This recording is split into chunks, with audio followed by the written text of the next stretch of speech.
Like many streamers, I've been enjoying the game Balatro. However, I've been playing it quietly off-stream, because while I was learning the game, I wanted to avoid dealing with too much backseating. Recently, I've been watching a lot of popular VTubers discover the game for the first time, and I noticed something going on in chat. So I had to do a video about it real quick, because this is just the kind of game overthinking that I love to do. Let's talk real quick about the Balatro tutorial. Advanced players of the game are really aware of this particular quirk of the game, to the point where me making a video about it seems like kinda obvious.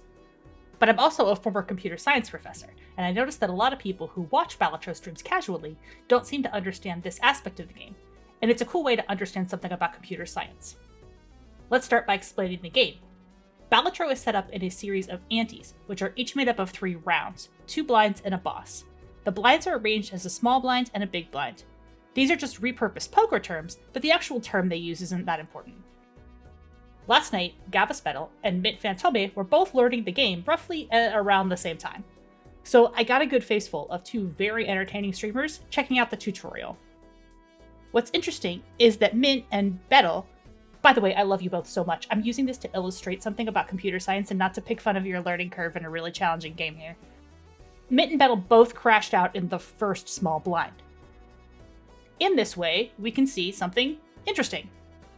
When they start over with the same small blind, they get the same opening hand of cards. Okay, well, hopefully you already know why. You always get the same opening hand when you play the tutorial. After playing through the game's first boss blind, the tutorial ceases to run, opening you up to the game proper where you can play as normal.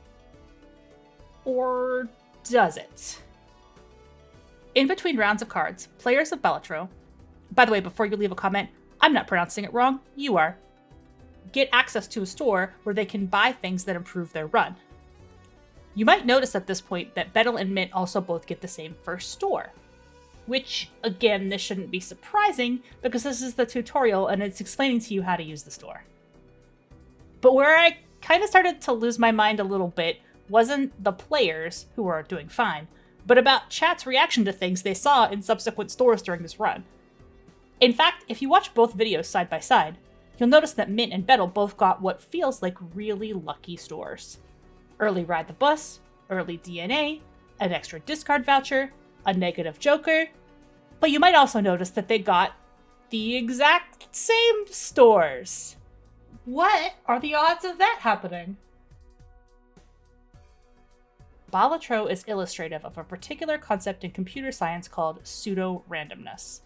You see, computers can't actually generate a true random number. They just can't. Trying to generate random numbers is a really important problem in computer science because it's used for so many things: security, cryptography, and definitely gaming. If you've ever watched a speedrunner talk about RNG manipulation, what they're talking about is how they impact how the computer chooses to select those not-so-random numbers in the game. In games, it's often necessary to generate a lot of random things. Like, say, for example, you need to shuffle a deck of cards. There's no way to do this in a truly random way with a computer. So a seed, an initial value, is first generated, and that seed is then used in various mathematical operations to determine the rest of the pseudo-random numbers in the game. In Balatro, this includes card shuffling, the contents of the stores, and the contents of card packs that you open, as well as a lot of other random things. Now you might be asking, if the computer can't generate a random number, then where does the random seed come from? The answer is that this is usually generated from some other seed value that's fixed, usually something to do with microseconds on the computer's clock. Whenever you start up a fresh run of the game, a seed is first generated, and that seed determines the rest of your run. LocalThunk, Balatro's developer, made the decision to expose the seeds for players to see. That way, if someone wants to try having the same run as another player and see if they can push the game further by making different choices, they just have to share the same seed. Sharing seeds is a common activity among advanced players, but since seeded runs are not actually random, they don't count toward unlocking new things in the deck. There's one seed that's a little bit different when you use it the first time, and it's this one. Did you spot it? Tutorial is a special Balatro seed that gives an easy introduction to first-time players.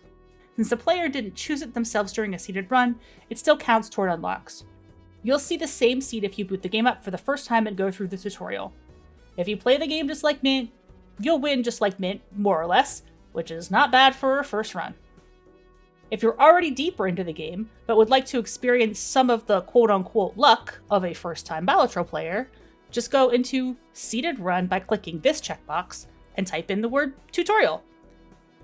And it's the exact same opening hand. Now, depending on the deck you use and choices you make, your route will diverge from first-time tutorial players. But you'll probably find this a really comfy seed to play if you want to just take the tutorial for a spin again. One thing I noticed is that the starting store using the seeded version is slightly different, but I still got Ride the Bus on the second ante. If anyone else is checking out this seed, let me know how it changes. If you're a longtime player, you can also list your favorite seeds to share. In the end, I have no way of knowing the motivation of chatters who comment excitedly about first-time Balatro players being lucky. Maybe you know how the game works, you're just trying to cheer on your favorite streamer.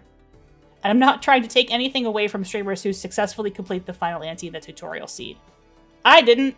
I definitely got only to about ante 4 the first time I played this game, and I like to think I'm kind of smart.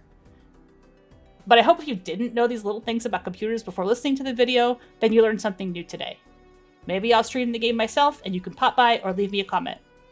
Continue to cheer on your favorite streamers. But if you're going to comment about luck, maybe wait till their second run.